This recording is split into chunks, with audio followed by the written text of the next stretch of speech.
Actually, I'm a supporter of mayoral candidate Jane Pitfield.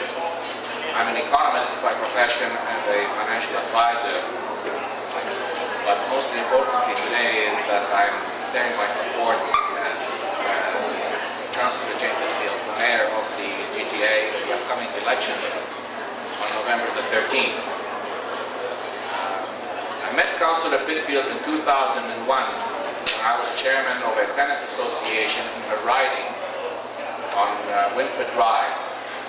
I campaigned for her in 2003 during the last city elections when she ran for councillor the second time around, and have since that time urged her to run for mayor after it became apparent to me and to a large number of people who knew her that we have today a mayor who lacks the organization and the vision to deal with the many issues that are facing this great city of ours. Councillor Pitfield was elected last time as councillor in a landslide victory in her area.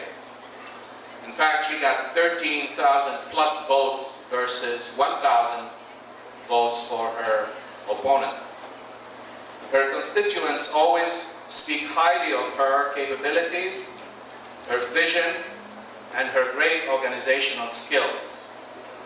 I have no doubt in my mind and in the mind of those who have known her over the years that she will fulfill the role of mayor with great achievement by moving the GTA to become one of the greatest cities to live in and do business in.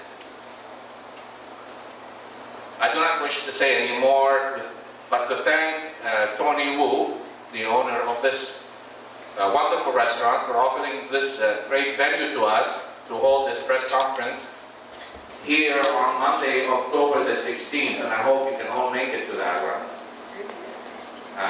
You would like to say a few words. Thank you.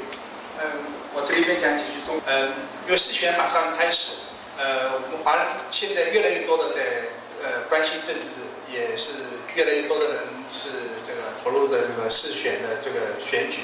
那么也很多朋友呢也希望对各个候选人有更多的了解。那么今天呢，我们就有这样一个机会，请Jane Pitfield呢来跟我们华人社区做一个交流。他可以利用这个机会呢，跟我们介绍他的一些主要的一些竞选的一些想法。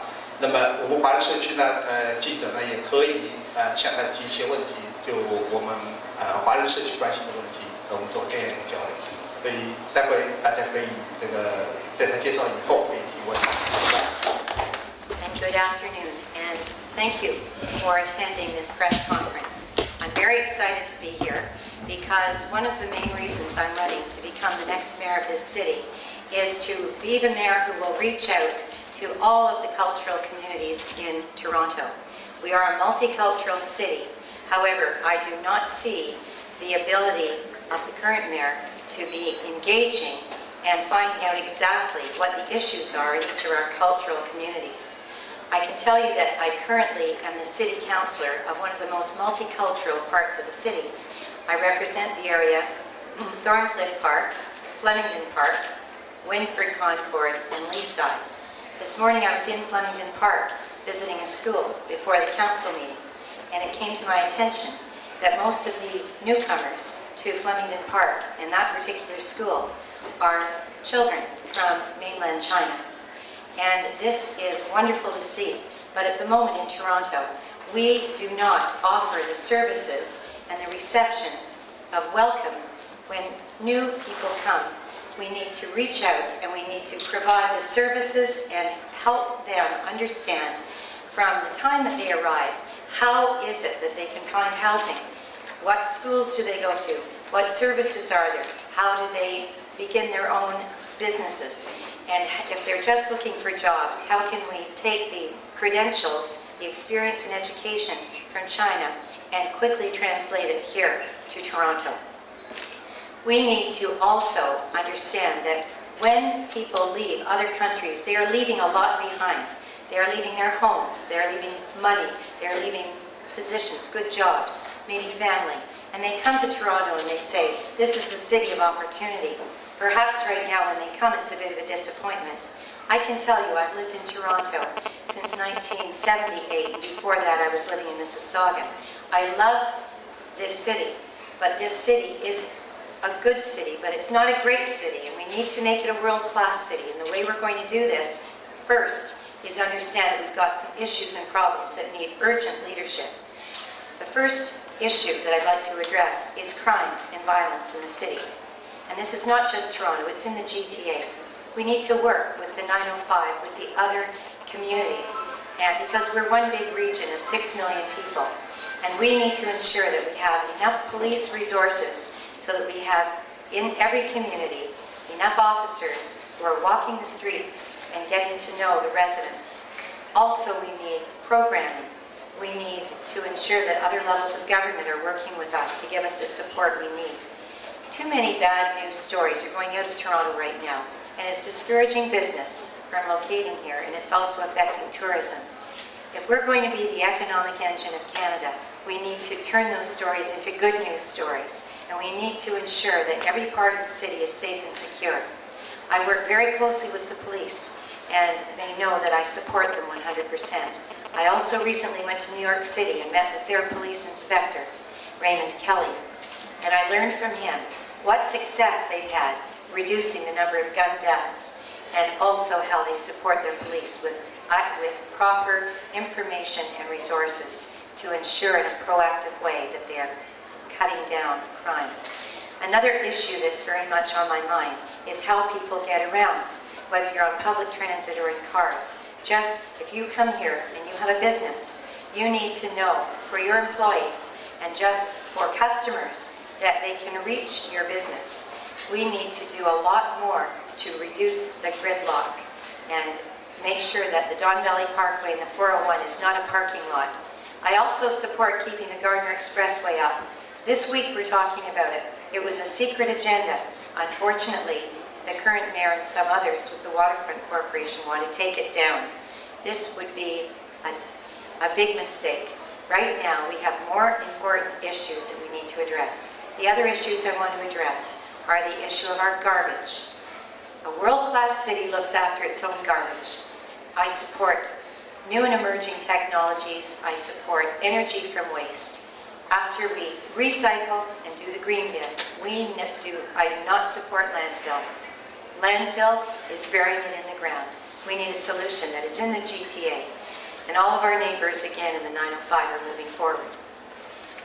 As a resident of Toronto and as an elected person, I would like to take a stand and say to you that no one should lie on the streets. No one needs to panhandle in Toronto. In Toronto, we provide food and beds for those who need it. But more than that, we need a program to help these people understand that they need to become independent, that everyone, if they can get a job, should be able to own a home. And our social housing is problematic right now, and I have solutions for housing. I've already launched that as an important part of my campaign. When a tourist or a business person comes to Toronto and they see people lying on the streets, or they are approached by people asking for money, it does not make a good impression. We need to raise the standard. We need to raise the standard of cleanliness in our city. We need to ensure that we look after graffiti and postering and litter. And we can do so much more for the businesses to revitalize. We have many parts of the city with small businesses, and the city has forgotten about them. We need to have an economic development department that actually goes out and encourages revitalization so that we don't have that broken window syndrome.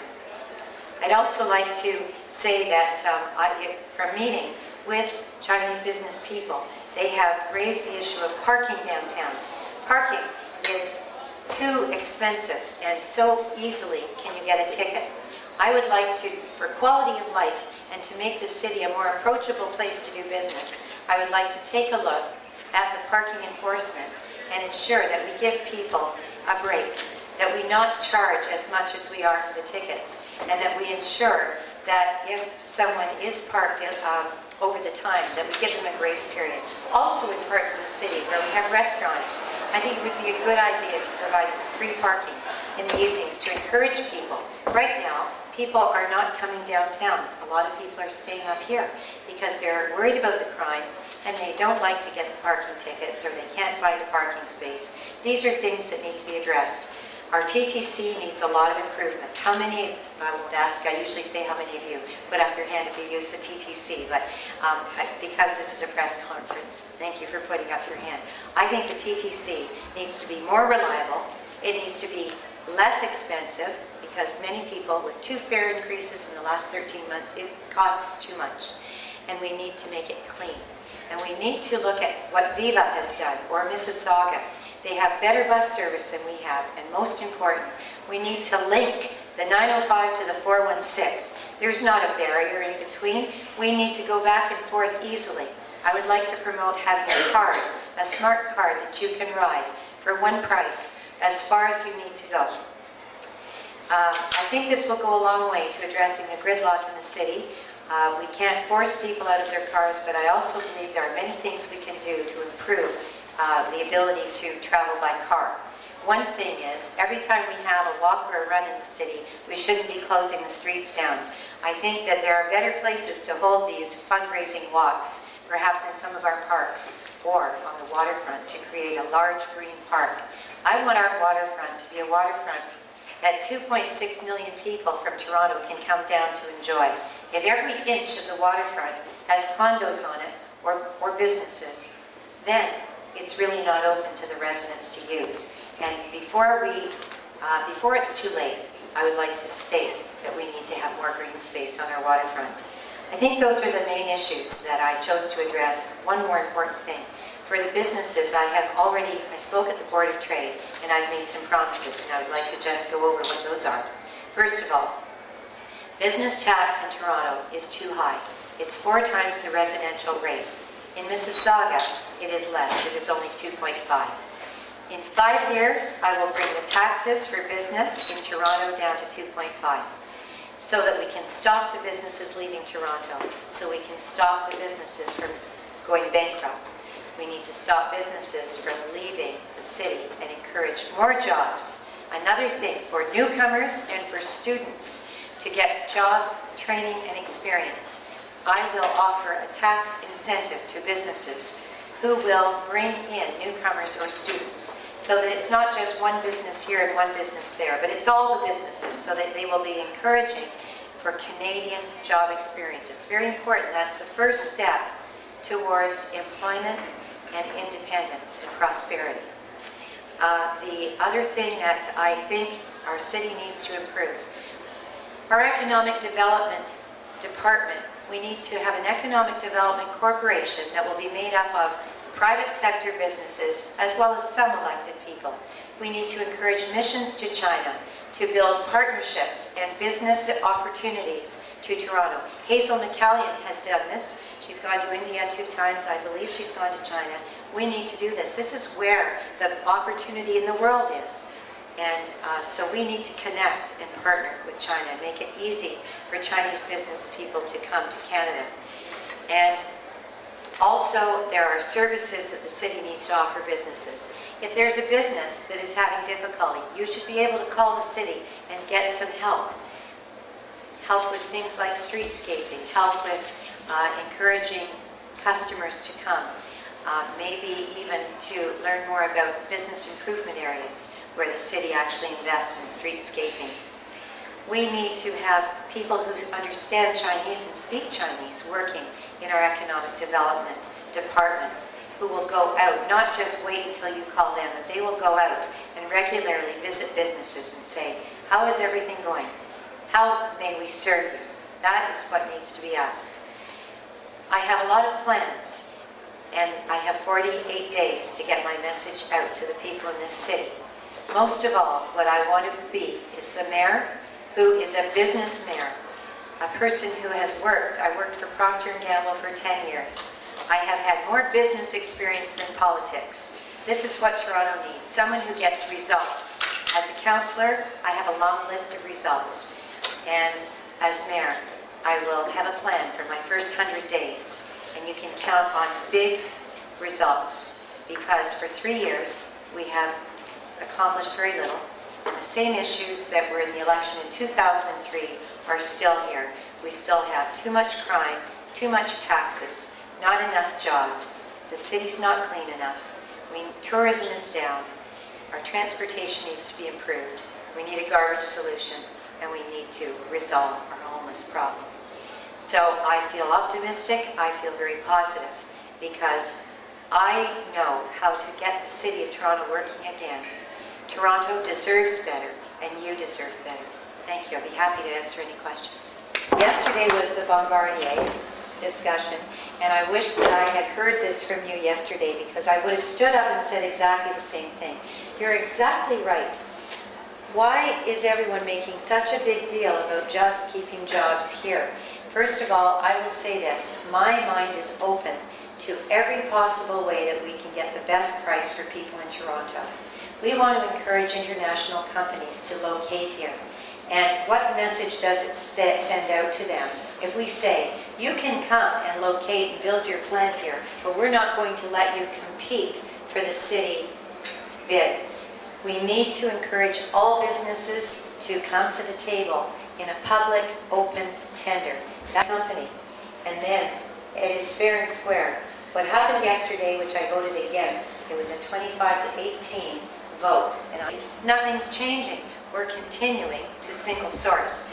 So I agree with you. It is almost a discriminating comment to make, to say that we don't want to look at a German company that might be building in China. We need to be, the whole world has become very small. We need to always do our best. We have budget problems right now in the city. We can't blame the province and the federal government. We have to manage within our own budget better, to the best of our ability, which means always exploring every possible opportunity with other businesses. This is what healthy competition is about, and I support doing that.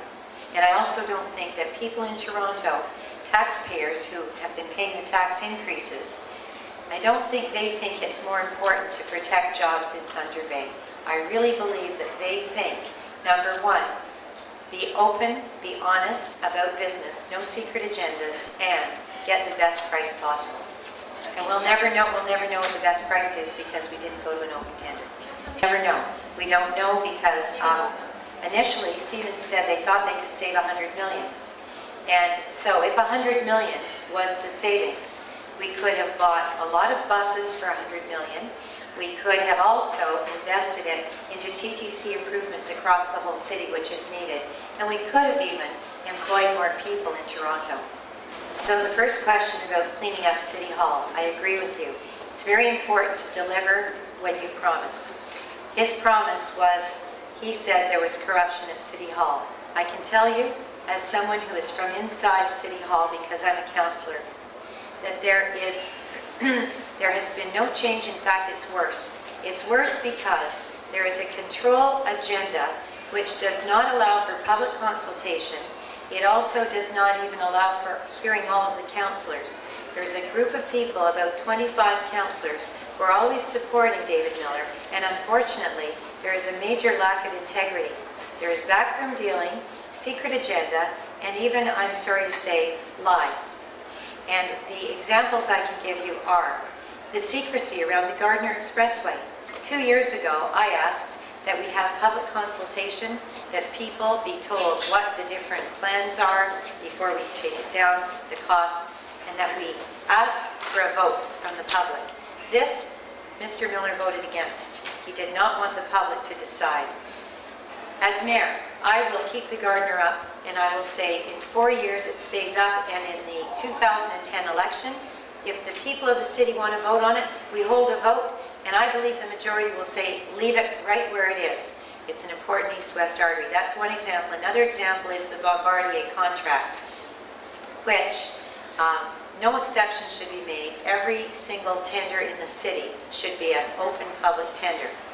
A third example is a stadium for soccer that was hurried into our council chambers. We were given no time to talk about it. There was no public discussion. and altogether it costs $50 million from the 3 levels of government. More and more of these things are coming forward, and it concerns me very much. Another quick example. We've always had a 3-year term. I favor keeping it 3 years. When the province asked us, how many years do you want? Unfortunately, Mr. Miller and a number of councillors said we must have 4 years. So now the term has been lengthened another year. This is bad for democracy, because if somebody is not doing a good job, you're stuck with them for 4 years. I believe that we've reached a point in the city where the city will go this way or this way. Right now it's going this way, I will take it this way. We need to understand this is a very important election. In terms of the second question, which was taxes, if I want to lower the taxes, how will I find the revenue? I have a plan. As soon as I win the election, I'm going to bring in external auditors. This is what they do in other levels of government. Do you know that in 9 years, the base budget has never been overhauled or questioned? So we have a base budget that just grows and grows and grows and grows. We add 3%, 5%, we just keep.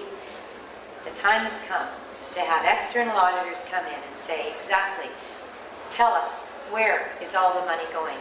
Where did $7.6 billion go in our operating budget this year? And next year's will be well over $8 billion. Once we know from the auditor, after about a month, we can start in 2008 to do zero-based budgeting. So in 2007, we'll begin to plan the budget, 1/3 of the budget at a time. By the end of the term, we will have done the entire budget with zero-based budgeting, which simply means you go back to a blank piece of paper and you justify every dollar that goes in. The time has also come to say which services should we offer and which should we not. And I think that property taxes are only supposed to look after certain things. Once we do this, Dalton McGuinty will believe us, because he doesn't believe us now, and so will Stephen Harper. Stephen Harper will then give Dalton McGuinty money, and Dalton McGuinty will then give us money. And I believe every year we'll have annual funding. That's what we need. We need to know in our budget every year, not go and play tricks and have a smoke and mirrors routine and take the cap in hand and say, give us money, you owe us money. No. Instead, in a business-like way, make plans. We need to be able to run the city more like a business. And that way, we will not be accused of a credibility gap. The last point, our employees in the city. We have almost as many employees in the city as the whole province. And I know this because I did a survey. We have over 62,000 people working for the city, and the whole province has 64,000. What we need to do is we need to say to our employees, we will have a hiring freeze, except with emergency services, and we need to say to our employees, tell us how to manage the city better and tell us how to save money. They are waiting for us to ask them, and they know the answers. And this will help employee morale, it will help productivity, it will save money, and it will give better customer service. Because right now, customer service, I think, is right down here. We need to remember that that's why we're elected. We need to serve the customers. This is a call to service, this job, not a career. Well, the TTC needs a new model. I believe we should look at, instead of 9 elected people where it's become so political, we need to have 5 citizens from the city who are business people, who understand transit, and 4 elected councillors. To me, that will give good balance and will keep the politics out. As far as working with the council, I take comfort in the fact we have 44 councillors and 1 mayor, so 45. Of those, only 12 are NDP. The city is not an NDP city. This city, we should keep the politics out. This city is NDP, Conservative, and Liberal. Most of the representation is Liberal at the moment. So I believe that as mayor, because I work well with Liberals, Conservatives, and NDP, I will remind the councillors that we're not here for party politics. I have no enemies on council, and I believe that when they see how much work I'm willing to put in, I will set a good example and establish accountability at the top, and I will work with all of them, and I will remind them to get back in touch with their residents who elected them, who expect them to follow what their wishes are, not a control agenda as is happening right now. And I've done a listening tour for the last 9 months. I now know on every issue, the Gardner, the Island Airport, the Energy Centre, all of these things, I know how the majority of people feel. And the majority of people support all of those things. And people support an energy from waste solution. I have no lack of confidence in any of those areas. What we need now is just someone who doesn't worry about being popular with everyone. They do the will of the majority. Well, I can't change the voters' qualification. Unfortunately, for municipal elections, you do need to be a Canadian citizen and you need to be 18 years of age. Perhaps someday that will change. What concerns me most is that only 38% of people in the city vote who are Canadian citizens and 18. This is the level of government which impacts your daily life the most. We're the people that work most closely with you. And I really hope that in this election people will understand that for the future of Toronto, they need to come out and vote. I'd like to begin by saying that I'm not way behind. I've seen poll results, various polls that have been done across the city, and I'm actually doing very well right now. I won't, if you would like, I can give you some of the numbers later, but it would seem that if I just keep going in the direction that I'm going, if I keep my message simple, and if I speak out about the important things, I believe I will win this election. And the way that I will capture people's attention is because I believe that people want someone who's capable of getting results. I'm not the one running on a track record of accomplishing very little. And I also will be speaking out about things such as keeping the Gardner Expressway up. I disagree with buying a landfill, especially 2 months before the election for, the newspapers say, $500 million. This is a step backwards. It's a 1950s solution, and I think people know that. I also know that people are very concerned about the lack of transparency, and I think that it will not be a cakewalk for my opponent. I think my opponent is going to be asked repeatedly, why have you not cleaned up City Hall? Why have you not cleaned up the city? And you have to ask yourselves, in the last 3 years, can you say, is the city any safer? Is it any cleaner? And is it working better? The answer to all those questions is no. And we, for our own lives and for the lives of our children, the next generation, we need to be thinking about a 10-year plan and a 20-year plan. We need to move forward and not be the city that's fighting everyone and stopping everything. And we need to be a city that has vision. And I need to give people hope. And I hope that in the next 48 days, that the message that comes from Jane Pitfield is that for a brighter future, it's just a vote away, and that you can place your hope in me because I will work hard for you. Ms. Pitfield, we know that you need knowledge, you need to run for the mayor, and also you need money. Do you have the money? There's a lot of examples like the past former mayor candidates. They lose the bid and also they incur a huge debt. So one thing that I will make sure I do not have is a big deficit. I'm very careful with the way I spend money, even in my own personal life. I didn't begin fundraising until the end of June because I said to myself that it wouldn't be until people knew me and believed in me that they would want to donate to my campaign. And so in a very short time period, I've been able to assemble money to have a credible campaign. And I think with the recent development yesterday of 2 very influential and well-known Liberals who are endorsing me, all the people that they are connected to and are now bringing on board, it will provide whatever else that I need to have a successful campaign. Oh, and I only take personal donations. That's another thing that I made a statement out in the beginning. No corporate, no trade union donations, only personal checks. I'm not asking people for endorsements, and I'm not trying to convince anybody. I'm just trying to be the best possible candidate I can be, and I believe in time, more and more support will come my way. And I'll also say that in terms of the multicultural community, I'm very proud that since January, I have been with, either socially or in a business meeting, pretty well all of the cultural communities of the city. And they are very supportive of me because they see that the mayor's door, the office to the door to my office will be open. And I have another plan, and that is that it's going to be a long time till we have representation of our city on city council because people stay too long and it's hard to move them out. What I will do as mayor is I will meet once a month in the council chambers with one representative from each of the cultural communities of the city. And it will be a very large round table. And in this way, we will become connected and aware of the fact of what each other's needs are, set up our list of priorities, and work together on solutions. This will be very good in terms of avoiding any racism in the city, and it will also make sure no one is left out, and it will build a strong city. Because right now, the city brags about diversity is our strength. I think diversity has become our weakness, and it's time to say, what do we all have in common? Let's move together in unity. Yeah.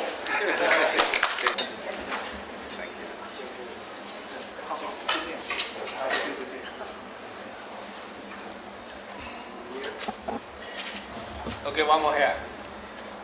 Just tell the truth. Yeah. And that was important. Yeah.